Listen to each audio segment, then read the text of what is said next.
little less than 2 years ago, in 2006, the Republicans were routed. They lost the House and they lost the Senate, and they're on their ropes right now in the presidential election. And what they're saying is that we don't like what's happening. So they elected a lot of Democrats. So what do you think the Democrats are doing now with $107 billion to fight the war?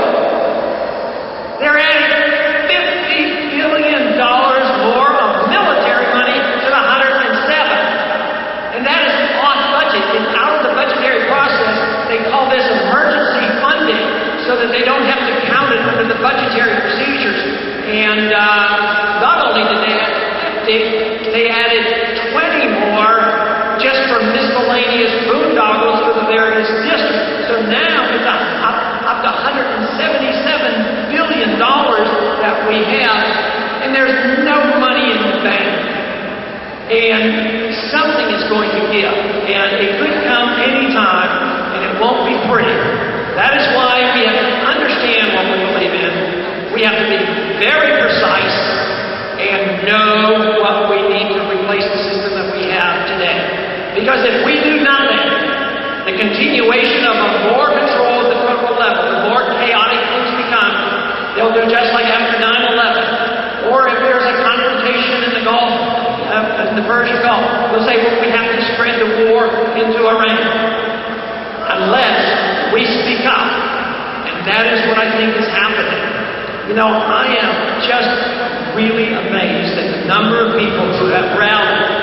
Yes, it is true, we haven't won these primary races, but we're winning the intellectual fight in this race. We are winning that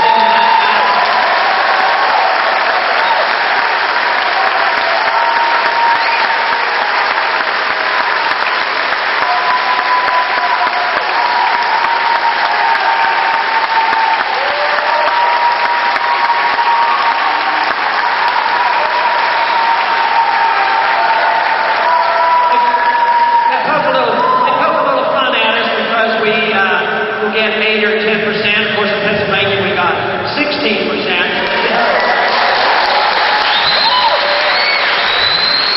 And maybe we'll do better here on Tuesday, right?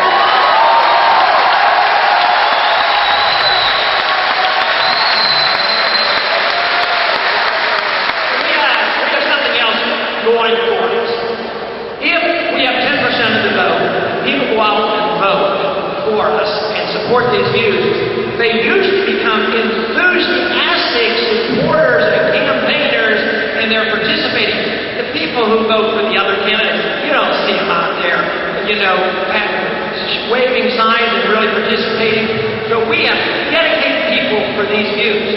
Now, the interesting number to pay attention to is they claim that true revolution, true changes in the nature of government never come when 51% agree. It comes when about 5% of the people lead the way. And that's what our job is.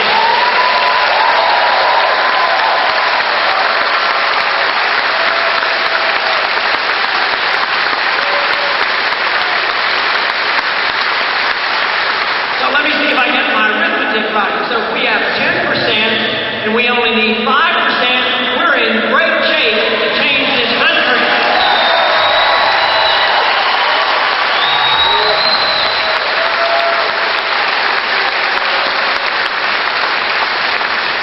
We need to do a couple things. We need to continue the effort of educating and understanding the issues. We need to be able to explain our issues. We should not accept this idea that we get painted as lacking compassion. If you truly have compassion for your fellow man, you have to believe in freedom. If you truly want to feed the people of the world and the people in this country, if you care about poverty, you cannot endorse the notion that some authoritarian in Washington, D.C. can solve those problems. We have to understand how to defend those positions and why it's so important to have sound money. And then we can present that case. And that is what the issue is. Education is understanding and presenting this case for the things that have made America great. So I see this as an opportunity. This is a tremendous opportunity. It's risky.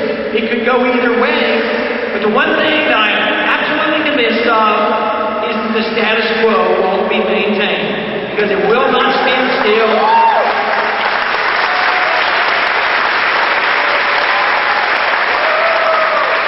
You cannot keep borrowing and printing money. That will end. But we have to have faith and confidence and understanding why freedom works. And believe me, freedom does work. What it does for all of us, it releases all our creative energy. It gives us this incentive, and it gives us a sense of self-reliance. And not only does that mean we have responsibility for ourselves, responsibility for our actions, all of a sudden, the people of the world, the people of this country, the people who participate will realize that if you truly want prosperity, that is the vehicle. Now, one thing what we have done, we have drifted to be concentrating mainly on the material aspects, the material results of freedom. And that is why so many people go to Washington, grabbing and clawing and lobbying, because they want the fruits of the labor of others. And they see this as a material thing. So in many ways, concentrating and addressing the subject is how do you make more wealth, and how do you do this, and how do you redistribute wealth, it's really the wrong question to ask, the wrong attack. The whole principle ought to be defending liberty. Prosperity is secondary to liberty. If you concentrate on liberty, on prosperity and material things, we will lose our liberty, and that is what we can't afford.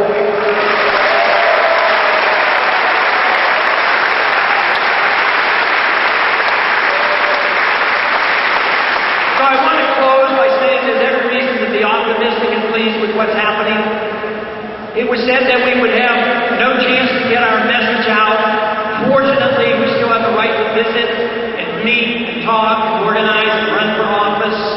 And we also have a little secret weapon, and that's called the internet. We can compete with the mainstream media. They can make fun and they can exclude us, but less so than they did a year ago.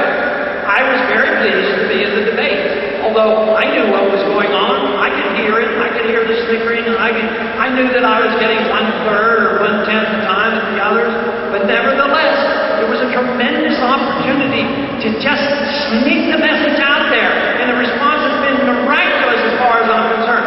The message is powerful.